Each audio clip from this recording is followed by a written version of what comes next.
Hello to all my guys, gals, and non-binary pals. It's Wick back for another Wicked Weekly Wind-Up, episode 3. And as you can see by what I've got here and here, I will be doing the Wicked Gelphie book moments topic of the week. If anybody watched last week's episode, you know that I released a poll in the YouTube description and on my Discord server and in a couple other places where I share this, just asking people to vote on what topic they wanted to see next. And the Discord poll is actually what got the most responses, and everybody there voted for the Wicked book moments. But before we get into that, as what I like to always do is to do the kind of like previously on. Funnily enough, I actually did not get any comments or responses from the week 2 question, which is just to tell me a bit about your thoughts, feelings, opinions on Gelphie, whether as a romantic ship or even just a relationship. Maybe that's too vague. But, you know, it's never too late to submit answers to any of the previous episodes, because actually somebody did respond to the week 1 question of how you got into Wicked, and somehow I did not see the comment until after I posted the week 2 episode, so here I am playing catch up, and we'll finally read that lost, stray, wayward comment this week, because I do apologize for somehow not seeing it sooner. And actually, maybe it works out for the best, because again, not only do I have no other comments to read this week, but this person actually does not mind giving out their account. They want me to shout them out. So I'll say it is Destiny Parker 25 on Instagram, who is also known as StoryReader01 on Archive of Our Own. I'll put their links in the description of this video as well. If anyone wants to check them out, or if you want, you know, a promo in the next video, just let me know and I'm here. But for now, let me read Destiny Parker's answer. For the very first question of how did you get into Wicked, Destiny said, about 6 or 7 years ago, I came across a video on YouTube of our very own OG Pink and Green Witches, Idina Menzel and Kristen Chenoweth. They were singing the very last song of the show, which, as we all know, is For Good. And from that one clip, I instantly fell in love with the prospect, the whole theme, the whole point of the character, the whole backstory, everything. It was just instant love, and I wanted to know everything and anything about the incredible musical, but ultimately up until last year I had never seen it, even though I'd always wanted to, and I finally got to see it live last year as my prayers were answered, and I was able to see it in the 3rd row seating. Not bad for a first time. I don't remember where I sat first time I watched it, but nice. I'm glad you were so close to the stage. And now that we got another prayer answered, which is that we're getting the film. And not only that, but then we're getting the next part of the film the next year. That's true. You'll have seen Wicked 3 times in 3 years. You'll have seen the play, and then the movie this year, and the movie next year. Nice. Past, present, and future. And that's Destiny's story as to how Destiny got into Wicked. I know, not very fascinating, but it will always be in my mind. Nonsense! It's fascinating because it's unique.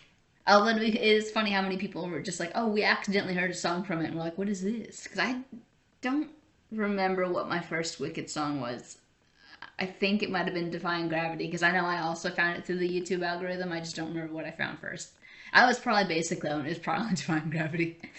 And actually, another thing that Destiny Parker 25 had said, favorite alphabets are Megan Helty, Eden Espinosa, and Shoshana Bean. So actually, yeah, to anybody watching this, if there were any previous questions that you didn't answer that you want to answer, or if you even want to update your answer, feel free to just send anything you didn't get to tell me last time, including, again, favorite Elphaba's, favorite Glinda's, and I will happily read the comment in the next week's video. And also, just in advance for my own sake, let me know if you're comfortable with me giving you shoutouts by name or not. Like, for example, say you're like, oh, these are my favorite Glinda's, but please keep this anonymous. Or like Destiny Parker, where you're like, oh, sure, please shout out my Instagram and my AO3.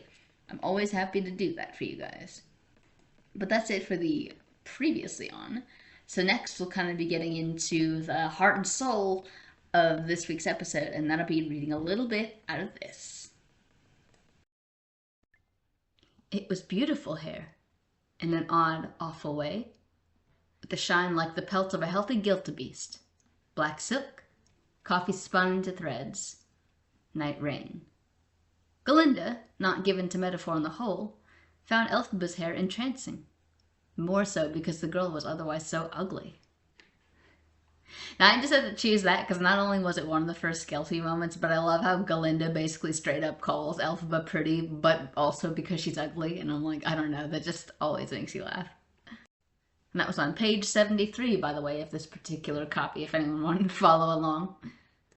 Next one's only a few pages over, but I did want to also briefly add at the top of 65 for me, you get the quote, Galinda was slow coming to terms with actual learning. And I gotta say, that's why between her and Elphaba, I feel like I relate a little bit more to Galinda, because even though I have Elphaba's kind of booky, nerdy, introverted loner self, Galinda's just kind of naive and dumb, and I'm like, me too, sis. Although I'm not like her in terms of the like, oh, popularity, prettiness. I'm a little more casual like Elphaba. I love dressing in black, but I just relate to that quote. It straight up roast Galinda a little bit. But all right, the next actual quote I wanted to get to was on page 77. Elphaba looked up at Galinda and smiled. Elphaba the delirious. I like it. Before she had the chance to bite it back, Galinda returned the smile. Ah. And just a hop, skip, jump, and page away, we get the next quote, which is, of course, the famous hat scene. She seemed like a rare flower, his skin stem-like, and its soft pearlescent sheen, the hat of botanical riot. Oh, Miss Elphaba, said Galinda, you terrible mean thing. You're pretty. No, and now you've lied. So go confess to the Unionist minister, said Elphaba. Is there a looking glass? And to skip a little. A maple fruit leaf, shaped like a star with blunted points, or like a heart grown lopsided, suddenly whirled out of the night and plastered itself on the reflection in the glass, gleaming red and reflecting the firelit, just where the heart would be, or so it seemed from the angle at which Galinda stood. See, I hope we get that scene in the movie of just them like looking out a window together and the heart basically smacks them in the face through the glass. And actually continuing directly from that quote is another great one. Entrancing, she said. There's some strange, exotic quality of beauty about you. I never thought. Surprise, said Elphaba, and then nearly blushed, if darker green constituted a blush. I mean, surprise, not beauty. Just surprise. Well, what do you know? It's not beauty. Poor Elphie. Who am I to argue, said Galinda, tossing her curls. And I know I don't have curls now, it was a terrible toss. Galinda would hate me. Tossed her curls and struck a pose, and Elphaba actually laughed at that, and Galinda laughed back, partly horrified as she did so. And that was on page 79. So what is beauty reading anyway? I mean, really, tell me. Why the old sermons? No, talking to your college roomie about good and evil and whether or not they exist and where they come from, that's pretty peak college experience. And one of my personal favorite quotes, just even about Galinda, is on page 81. You are thinking, Elphaba cried. Galinda raised herself to her elbows at the enthusiasm in her roomie's voice. I'm about to sleep because this is profoundly boring to me, Galinda said, but Elphaba was grinning from ear to ear. See, they drop a couple hints that Galinda is more than what she appears to be, and there's more going on in here than it might seem. And that's another reason I kind of relate to Galinda, is that sense of at least, like, you know, it's in a later quote from Elphaba about Galinda, but it's probably my favorite about Galinda, so I'll say more when we get there. Next one's on 87, just a couple of funny ones with no context. Miss Elphie, cried Galinda gaily, how delightful. And then further down the page, we've got, Miss Elphaba, cried Galinda, flicking open her fan to wave the flush of shame from her face. Your tongue. Hey, what about it, Galinda? Here we go. Page 109. This is that Galinda quote I was saying I really liked. You know, Bach, she said, she being Elphaba. The thing is, I've become fond of Galinda myself. Behind her starry-eyed love of herself, there is a mind struggling to work. She does think about things. When her mind is really working, she could, if led, think on you, even. I suspect somewhat fondly. I suspect, I don't know. But when she slides back in herself, I mean into the girl who spends 2 hours a day curling that beautiful hair, it's as if the thinking Galinda goes into some internal closet and shuts the door. Or as if she's in hysterical retreat from things that are too big for her. I love her both ways, but I find it odd. I wouldn't mind leaving myself behind if I could, but I don't know the way out. God, I just love that one so much. Because again, like, the fact that Elphaba notices this about Glinda shows that she cares. And of course, we know that Glinda's even showing that side of herself because something in Elphaba pulls it out of her. So Glinda cares. And I just love the fact that both girls kind of show sides of themselves that are unusual, and they both pick up on it so quickly. And I just want to say, even though this isn't about Bach, man, they did my man so dirty in the musical. He went from being a creepy yandere simp to being basically a psycho. And I'm like, in the book, he was Elphaba's childhood buddy and very kind to her and the others. What'd you do to my Bach? So hopefully in the movie they do him some good. I already had canon that the March of the Witch Hunter song, he was only pretending to be all like, we'll kill the witch, like, because he knew he had the most justifiable reason to be mad, like, she turned me into tin, her crazy sister. But in actuality, I have kind of headcanon in mind that, like, he secretly was helping Fiyero and the lion, you know, just pretend to look all, like, anti-Elphaba, when in actuality they were going to sneak over and be like, Elphaba, you gotta run, the witch sent this, or the wizard sent this Dorothy chick to try to come kill you, we're trying to help you. So basically they and Glinda were all doing the same thing and had no idea. And that's how I choose to headcanon it anyways. Ah, that's such a good quote though. But anyways, moving on. This one's pretty popular and famous amongst the Gelphie fans. Nestero said, catch her, I can't, I'm... And she sagged against Nanny's bosom, and Glinda swooned at the same moment. Elphaba thrust out strong arms and scooped Glinda in mid-collapse.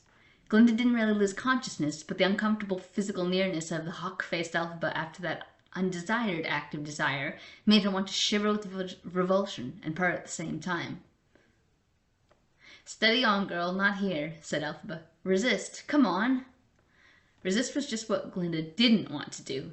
But after all, in the shadow of an apple cart on the edge of the market where merchants were selling the last fish of the day cheap, well, this is hardly the place.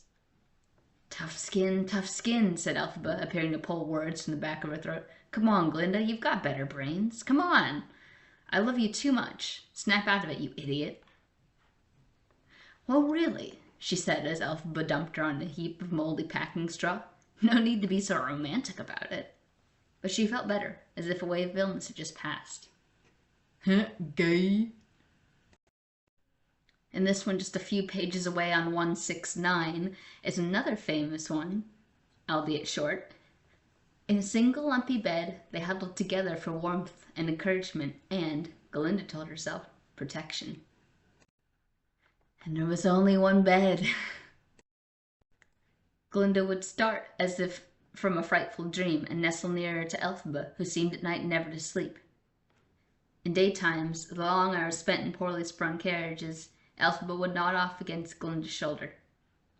See, I also like that part just because I like the idea that, you know, Elphaba kind of watches Glinda overnight and then, you know, daytime she's exhausted, so Glinda kind of takes over and watches over her during the day. I love that stuff. We love equality in our ships. And then this bittersweet one. You'll be all right, Elphaba said. Now you're a seasoned traveler. This is just the return leg of a voyage you already know. She put her face against Glinda's and kissed her. Hold out if you can, she murmured, and kissed her again. Hold out, my sweet. Man. Right. The driver clucked the reins and pitched a cry to leave. Glinda craned her head to see Elphaba drift back into the crowds. Very unlike in defying gravity. For all her singularity of complexion, it was astounding how quickly she became camouflaged in the ragamuffin variety of street life in the Emerald City. Or maybe it was the foolish tears blurring Glinda's vision. Elphaba hadn't cried, of course. Her head turned away quickly as she stepped down, not to hide her tears, but to soften the fact of their absence. But to the sting to Glinda was real. What a beautiful way to end this episode. No, I'm just kidding. So again, what I am asking people this week, if they wish, is to send me your favorite Gelphie scene or clip, or send me one that I completely forgot to quote. Because like I said, there's plenty that I was even trying to like read too much into. There's another quote from Bach where he gets over his feelings for Glinda a little bit and even summarizes it. He's like, he was in love with Glinda, but she was Glinda now, and he was happy just to be her friend. And I'm like, because we all know that Gelphie was endgame, so I really was about to throw in a Bach quote into this thing too. Plus, again, he does deserve better rep. So, Or, anybody send me, photos or copies of like, don't send me the copies of it, but what editions of the book you have, and I can just kind of maybe show them off and we can compare. Same story, of course, but I'm just always interested in seeing what different versions people have. But I at least had another good Wicked Weekly Wind-Up week, through number 3 out of maybe we'll say a little less than 30-ish. And I, hope to see everyone back next week. I'll be releasing another poll where I ask people either next week will be I read a Gelphie fan fiction, or I do like kind of almost a more educational one on kind of the intertwining of gayness with Ozian history. Because again, I sort of alluded to things like the Friends of Dorothy and even the Friends of Elphaba a little bit, and just the fact that, Gregory Maguire himself is gay, so there is definitely a lot of gay history in Oz, and I'd like to do an episode on that for Pride Month, but it's up to you guys whether you want that to be next Monday or the last Monday. But for now, peace out.